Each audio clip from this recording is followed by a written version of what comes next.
Akandila ilangila nirano Silefika famia banzara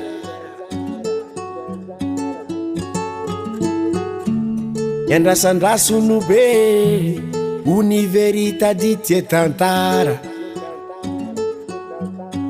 Niadana no fantaku Reduita no witaku Anoni Hiova tabaku Efa safidi kukazaka iku Eko non kafani ya fapu Yareta kuna timasu Zamba ulumbelo mae malaelo Timanin fa yareta ku Zamba ulumbelo mae malaelo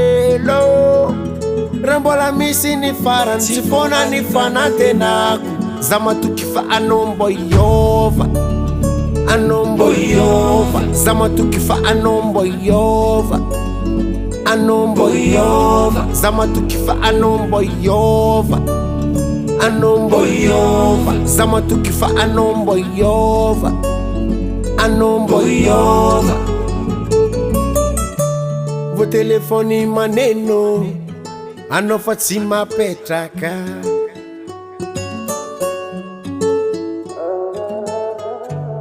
Le fitiavana mame Lasa tanguru ni vitsika Tambuluane tika ni faneki Sistumani isana nufreti Amiza wono efatise Zaman tentena sa inra na toku tsineti Zamba ulumbelo mae malaelo Timanin fa yareta ku Zamba ulumbelo mae malaelo Rambola misi ni faran Sifona ni fanate naku Zama tukifa Mj Hiova Mj Hiova Zama tukifa Mj Hiova Mj Hiova Zama tukifa Mj Hiova Mj Hiova Zama tukifa Mj Hiova Mj Hiova Inau Zama tukifa Mj Hiova Inau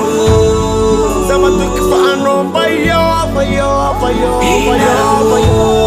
Zama tukifa Mj Hiova Inau Zama tukifa Mj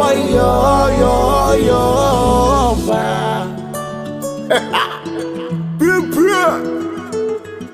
DAVALTS record.